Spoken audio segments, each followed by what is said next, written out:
لیکن میں یہ بھی بتا رہا ہوں کہ جیل کے اندر جب تاریخ ہوتی ہے، جو تاریخ ہوتی ہے وہ آن لائن ہی ہوتی ہے، وہ ہو سکتی ہے تو پھر میرے ایگزام کیوں نہیں کرانے دیے گئے؟ اس کے پیچھے آخر کیا منشا تھی؟ میں کوئی برے کام کے لیے تو پرمیشن نہیں مانگ رہا تھا، میں کوئی غلط کام کے لیے پرمیشن تو نہیں مانگ رہا تھا، میں صرف اپنے جو میرا ماسٹر آف سوشل ورک چل رہا ہے اس کے جو میرے فائنل ایگزام تھے اس کو دینے کی میں نے پرمیشن لی تھی اور کورٹ نے پرمیشن دے دی تھی، اس کے باوجود جیل ایڈمنسٹریشن نے مجھے ایگزام نہیں دینے دیے۔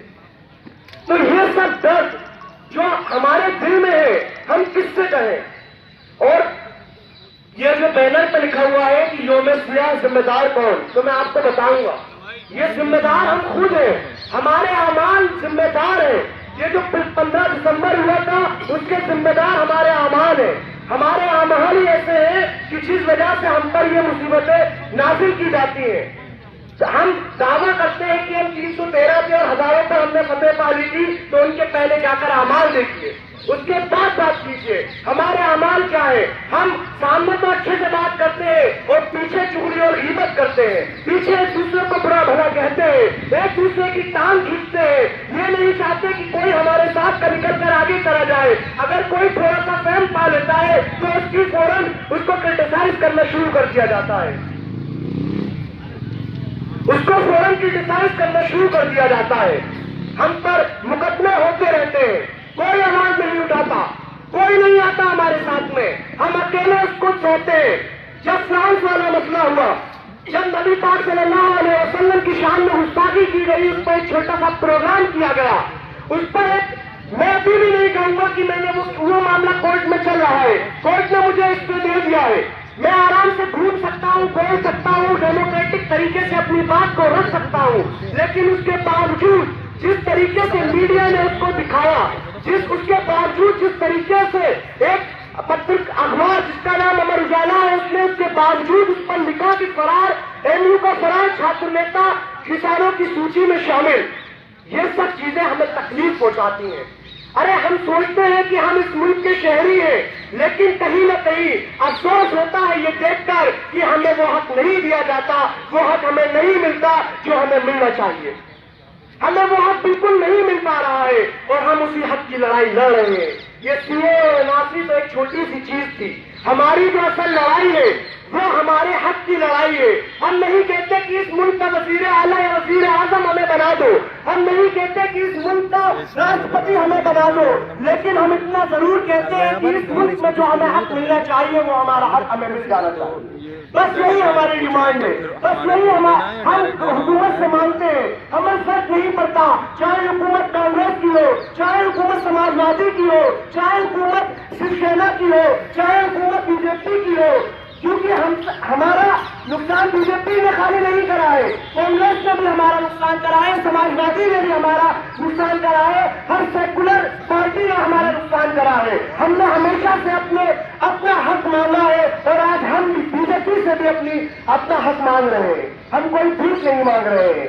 جب 1947 میں دیش آزاد ہوا تھا، جب 1947 میں دیش آزاد ہوا تھا اس وقت یہ کہا گیا تھا کہ مسلمان بھی اس ملک کا برابر کا شہری ہو۔ آج آپ کو لگتا ہے کہ ہمیں برابر کا حق ملتا ہے؟ آج آپ کو لگتا ہے کہ ہمیں برابر کے حقوق مل پاتے ہیں؟ صاف دکھائی دیتا ہے کہ اس ملک کی طاقتیں صرف اور صرف مسلمانوں کے پیچھے پڑی ہوئی ہے، چاہے وہ عمر خالد کے نام پر ہو، چاہے وہ شرجیل امام کے نام پر ہو، چاہے وہ فرحان زبیری کے نام پر ہو، چاہے وہ ڈاکٹر کفیل کے نام پر ہو، چاہے وہ عامر منڈوی کے نام پر ہو، وہ کسی بھی نام پر ہو، وہ ہمارے صرف اور صرف اردو نام کے پیچھے پڑی ہوئی ہے۔ بڑا افسوس ہوتا ہے، بڑا افسوس ہوتا ہے یہ کہتے ہوئے کہ مجھے اب ڈر لگتا ہے۔ میں کہتا ہوں، میں پھر کہہ رہا ہوں کہ مجھے اب ڈر لگتا ہے حکومت کے خلاف بولنے سے۔ کیونکہ جس سنویدھان نے، جس کانسٹیٹیوشن نے ہمیں اجازت دے رکھی ہے حق بولنے کی، سچ بولنے کی، اس سنویدھان کے بتائے ہوئے راستے پر بولنے پر بھی مجھ پہ مقدمے کر دیے جاتے ہیں، تو مجھے ڈر لگتا ہے۔ مجھے ڈر لگتا ہے اس بی جے پی حکومت کے خلاف بولنے سے۔ کیونکہ اگر بی جے پی کے خلاف کوئی بولتا ہے تو وہ دیش دروہی ہو جاتا ہے۔ مجھے ڈر لگتا ہے حکومت کے خلاف بولنے سے.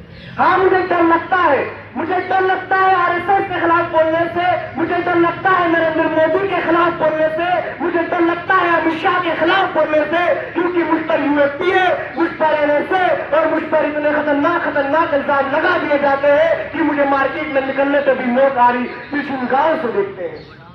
میری امیج کو اتنا ڈیفیم کیا جاتا ہے, مجھے اتنا بدنام کیا جاتا ہے کہ جیسے میں اس ملک کا کوئی شہری نہیں بلکہ اس ملک سے پیار نہ کرنے والا ایک شہری. تو مجھے افسوس ہوتا ہے.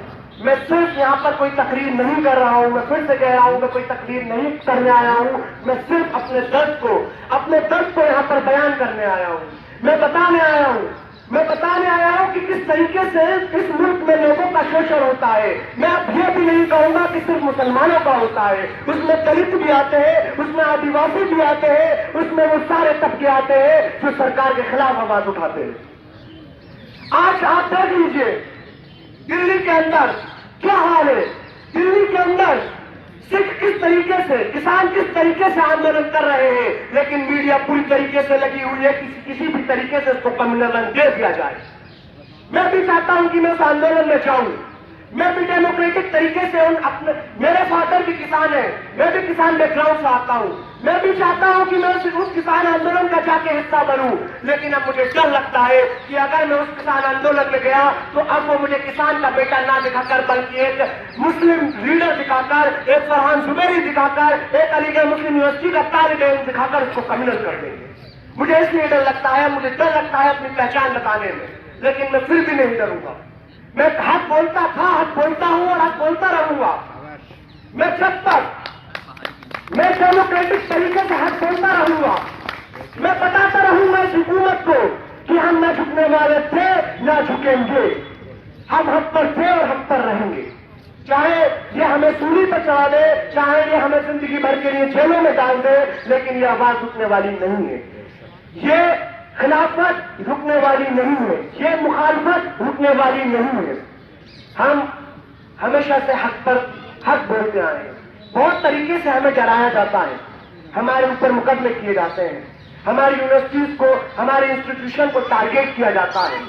جو بھی ان کے خلاف آواز اٹھاتا ہے اس پر مقدمہ کر دیا جاتا ہے, اس کو اٹھا کے جیلوں میں ڈال دیا جاتا ہے, اس پر NSA لگا دی جاتی ہے, اس پر UAPA لگا دی جاتی ہے, اس پر سیڈیشن لگا دی جاتی ہے. مجھ پر بھی سیڈیشن لگایا تھا, میں بھی 100 دن جیل میں لے کر آیا ہوں. مجھے پتا ہے کہ وہ 100 دن میرے کیسے گزارے, مجھے پتا ہے کہ میری ماں نے کس طریقے سے رو کر مجھے یاد کیا. میں وہ سب درد آپ کو بتانے آیا ہوں.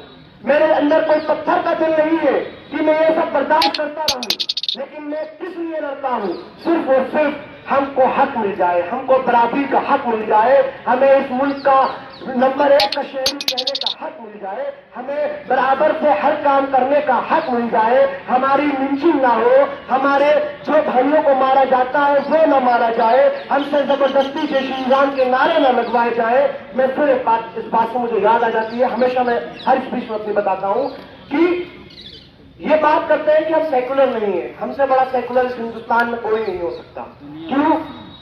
کیونکہ جب جس اسکول میں پڑھتا تھا وہاں پر ایک گایتری منتر ہوتا تھا اور میں اسے پڑھتا تھا, مجھے آج بھی وہ گایتری منتر یاد ہے. اوم بھور بھوہ سوہا تسے بڑے نیم گربھو دیو شنی مری دیو یونا کچودیا. تو آپ بتائیے کہ اگر میں کمیونل ہوتا تو میں اس گایتری منتر کو پڑھتا, میں کمیونل ہوتا تو کیا میں اس گایتری منتر کو یاد کرتا؟ تو یہ آپ کی غلط فہمی ہے اور آپ کو پرگلایا جاتا ہے. میں میڈیا کے مادھیم سے کہنا چاہتا ہوں لوگوں کو, ہندوستان کی بھولی بھالی جنتا کو, جن کو گمراہ کیا جاتا ہے, جن کو یہ بولی میڈیا گمراہ کرنے کی کوشش کرتی ہے, ان کو میں بتا دینا چاہتا ہوں